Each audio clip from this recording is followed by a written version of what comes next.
So yan, magandang tanghali mga idol. So kakapit lang natin tong ginawa natin na custom race manifold natin. So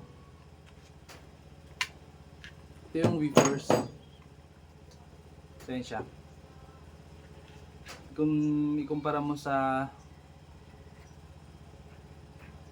ibang rig valve, so isa lang.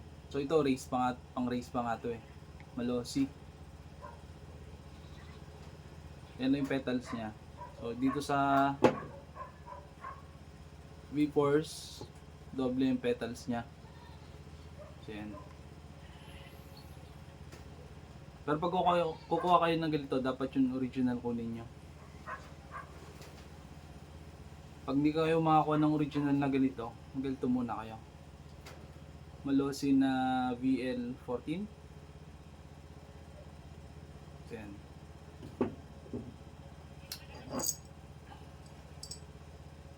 So yung bolt pattern nito, para siyang ganyan.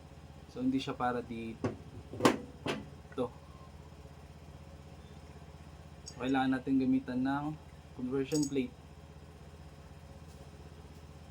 At the same time, naka-degree siya. So naka-slant siya. Ayan. Para pag kinabit, nakatutok siya dito sa block. So natin.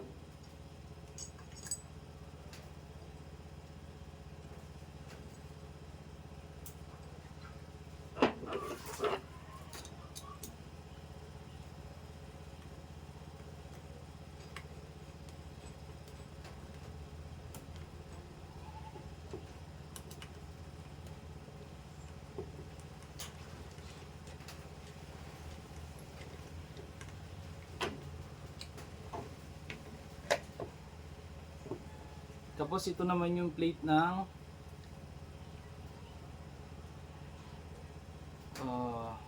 manifold natin.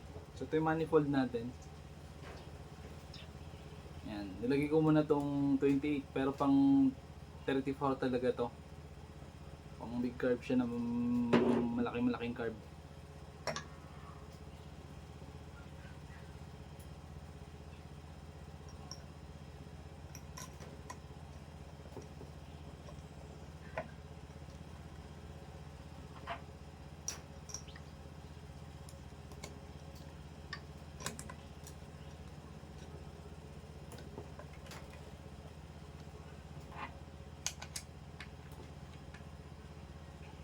Pang race muna ginagawa natin ngayon kasi yung pang daily natin na design, hindi mahirap siyang gawin sa CNC. So ito CNC cut kasi siya.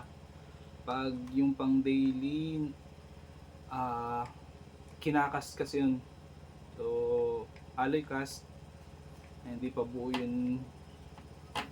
Pang tunaw ko ng alloy. So, ganyan siya.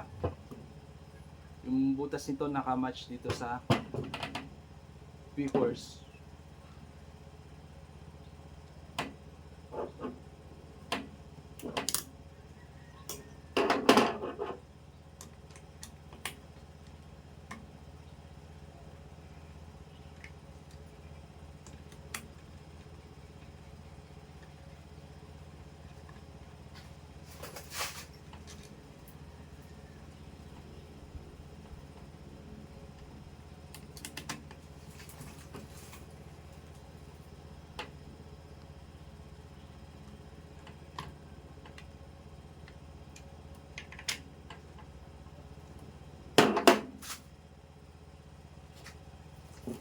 Yun.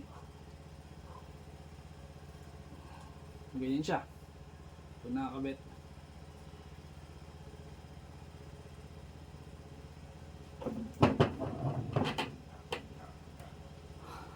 Yun. Next na gawin natin pang 3 kg.